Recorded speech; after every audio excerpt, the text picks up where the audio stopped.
செய்தியாளர்களே, தொலைக்காட்சி ஊடக நண்பர்களே, நெஞ்சத்தை வாழ்கொண்டு பிளக்கின்ற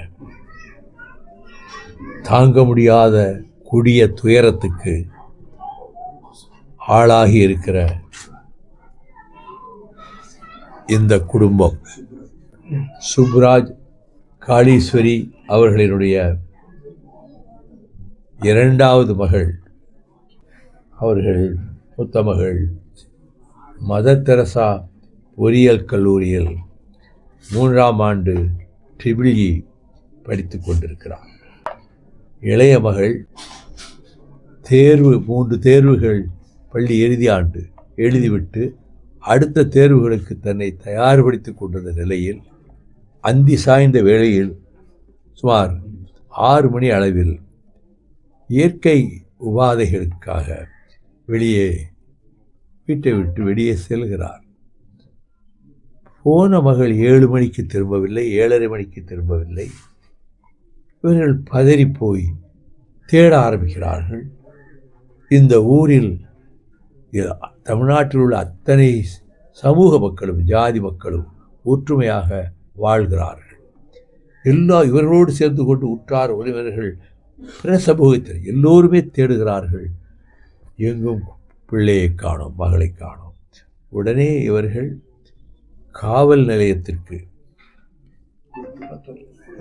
குளத்தூர் காவல் நிலையத்திற்கு சென்று பாரி காணாமல் போய்விட்டாள் என்று சொல்லுகிற போது கொஞ்சம் கூட பொறுப்பின்றி அந்த SSI செல்வராஜ் என்பவர், அதெல்லாம் இப்போ ஒன்றும் நாங்கள் ஒன்றும் புகார் பதிய முடியாது, போயிட்டு காலையில் 10 மணிக்கு வாங்க என்று அவ்வளவு பொறுப்பற்ற முறையில் கிரிமினல் நெக்லிஜென்ஸ், கொலைக்குரிய அலட்சியம் அனுப்பி வைத்து விட்டார். இவர்கள் இரவெல்லாம் தேடியும் கிடைக்காமல் மறுநாள் காலையில் அதே காவல் நிலையத்துக்கு சென்றபோது, ஒன்றும் பெட்டிஷன் வாங்க முடியாது, நீங்கள் குளத்தூர் விளாத்திக்குளம் அனைத்து மகளிர் காவல் நிலையத்தில் போய் மனுவை கொடுங்கிறான். இவர்கள் அங்கே போனால் மனுவை இவர்கள் எழுதிய சில திருத்தங்களை சொல்லிவிட்டு இவர்கள் திருத்தங்களை போட்டு கொடுத்து மனுவை கையில் வாங்காமல், இந்த மனுவெலாம் வாங்க முடியாது, நீங்கள் திரும்ப அங்கே குளத்தூர் போலீஸ் ஸ்டேஷனுக்கே போங்க என்று திரும்ப அனுப்பிடுறாங்க. குளத்தூர் போலீஸ் ஸ்டேஷனை நெருங்குகிற நேரத்தில் அவர்களுடைய பாச மகள் இறந்து கிடக்கிறா அப்படின்னு செய்தி வருது. பதறி அடிச்சுட்டு குய்யோ முறையோ என்று கூவி அலறிக்கொண்டு அவர்கள் நெருங்கி சென்று பார்த்தபோது அந்த புதர் நடுவிலே அலங்கோலமான நிலையில் உடைகள் கிழிக்கப்பட்டு கழுத்து ஒரு கருப்பு துணியால் இறுக்கப்பட்டு பிரேதமாக கிடக்கிறாள் பிரதிபா. கொடூரமான பாலியல் குற்றத்தை செய்துவிட்டுத்தான் எங்கே தங்களை அடையாளமாக எங்கேயாவது சொல்லிவிடுவார்களோ என்று கருதி அப்படித்தான் இருக்க வேண்டும் கொலை செய்திருக்கிறார்கள். இது படுபயங்கரமான கொலை. இது நடுங்க வைக்கிறது. செய்தியை கேள்விப்படுகிற போதே அவர்கள் சாப்பாடு தண்ணி இல்லை, ஊரே 2 நாளாக அடுப்பு எரியல, எந்த வீட்லையும் ஊரே கண்ணீர் விட்டாடுகிறது. எனவே இந்த கொடுமையில் காவல்துறை கண்காணிப்பாளர் மதன் அவர் ஒரு பொறுப்போடு அவர் நடந்து வருகிறார். காவல்துறையினர் உண்மையான குற்றவாளிகளை நாம் சரியாக கண்டுபிடித்து அதற்கு பிறகு உரிய சட்டபூர்வமான நடவடிக்கை எடுத்து கூண்டில் நிறுத்த வேண்டும் என்ற வகையில் அவர்கள் 14 படைகள் 10 தனிப்படைகள் அமைத்து விசாரணை செய்து வருகிறார்கள். இப்பொழுது இப்படிப்பட்ட சம்பவங்கள் கொலையினும் கொடிய மிருகங்களால் வெறி, ஏன்னா நாய் ஒன்று செய்யும், அது வெறி நாய் இதை என்ன செய்யும், அந்த வெறிநாய்களை விட மோசமாக இந்த கயவர்கள் இந்த இதிலே கொலை குற்றத்திலே, இந்த பாலியல் கொலை குற்றத்திலே சம்பந்தப்பட்டவர்கள் மனித சமுதாயத்தில் நடமாடவே தகுதியற்றவர்கள், அருகதையற்றவர்கள். இப்படிப்பட்டவர்களுக்கு கொடும் தண்டனை விதிக்கப்பட வேண்டும். தூக்கு தண்டனை உள்ளிட்ட கொடும் தண்டனைகள் விதிக்கப்பட வேண்டும். இனி அரசு அமைந்ததற்கு பிறகு கொண்டு வரப்பட வேண்டிய சட்டங்கள், புதிய சட்டங்கள் கொண்டு வந்து இத்தகைய கோர கொலைகளில், பாலியல் குற்றத்தோடு கூடிய கொலைகளில் ஈடுபவர்களுக்கு கொடும் தண்டனை கொடுக்கின்ற விதத்தில் சட்டம் கொண்டு வரப்பட வேண்டும். கடந்த 3 மாத காலமாக நான் சொல்லி வருகிறேன்.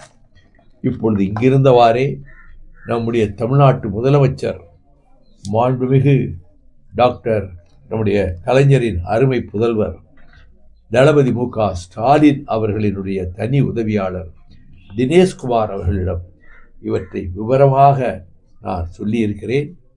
அவற்றை முறையாக ஒரு விண்ணப்பமாக இப்பொழுது இன்னும் சிறிது நேரத்தில் தயாரித்து வாட்ஸ்அப்பில் அனுப்பணும்னு இருக்க. நீங்கள் அனுப்புங்கன்னு நான் முதலமைச்சர்கிட்ட உடனே சொல்லிடுறேன். இந்த குடும்பத்துக்கு அங்கே ஒரு ஃபேன் கிடையாது, ஒரு கட்டில் உடைஞ்ச ஃபேனு ஒன்றும் கிடையாது, எந்த வசதியும் கிடையாது, வருமானமும் கிடையாது.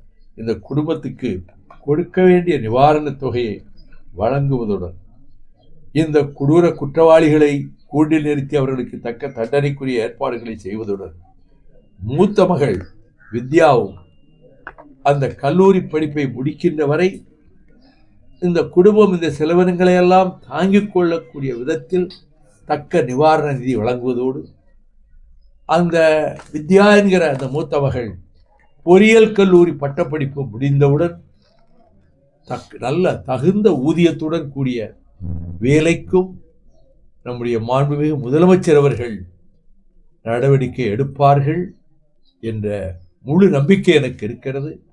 அதையும் இந்த கடிதத்திலே, இப்போ எழுதுகிற கடிதத்திலே நான் குறிப்பிட இருக்கின்றேன். இது இனி இப்படிப்பட்ட சம்பவங்கள் நடைபெறாத வகையில் நடவடிக்கைகள், கடுமையான நடவடிக்கைகள் எடுக்கப்பட வேண்டும். இப்படிப்பட்ட குற்றத்தை செய்கிற துணிச்சல் வரக்கூடாது. போதைப் பொருளை பயன்படுத்திவிட்டு, மது அருந்திவிட்டு, இந்த போதை பொருள் காரணமாகவே மனிதனுக்குரிய அத்தனை பண்புகளையும் இழந்து கொடூரமான மிருகங்களாக மாறுகிறார்கள். நம் பிள்ளைகள், பெண் பிள்ளைகள் இப்படிப்பட்ட கொடுமைக்கு ஆளாகிறார்கள். இப்படிப்பட்ட நிலைமை எங்கும் ஏற்படக்கூடாது, இனி வரக்கூடாது என்ற வகையில் அரசு தகுந்த நடவடிக்கை எடுக்கும் என்ற நம்பிக்கையையும் நான் தெரிவிக்கிறேன். என்னுடைய அனுதாபத்தை, என்னுடைய கண்ணீர் அஞ்சலியை அந்த மாணவி, இவர்களின் அருமை மகள் பிரதிபாவின் மறைவுக்கு என்னுடைய கண்ணீர் அஞ்சலியை நான் தெரிவித்துக் கொள்கிறேன். துயரம் நிறைந்திருக்கிற இந்த வேடநத்தம் கிராமத்தில் எல்லோர் மனமும் பதட்டமடைந்திருக்கக்கூடிய இந்த சூழலில் அரசு தக்க நடவடிக்கை எடுக்கும் என்ற நம்பிக்கையை நான் அவர்களுக்கு தெரிவித்திருக்கிறேன். அது என்னென்ன செய்ய வேண்டும் என்று அவர் செய்வார் முதல்வர். அதற்கு என்ன விதத்திலே ஒரு விண்ணப்பம் கொடுக்கணுமோ அதை இப்போ நான் தயார் பண்ணிக்கிட்டு இருக்கேன். கொஞ்ச நேரத்துக்குள்ளே அனுப்பிடுறேன்.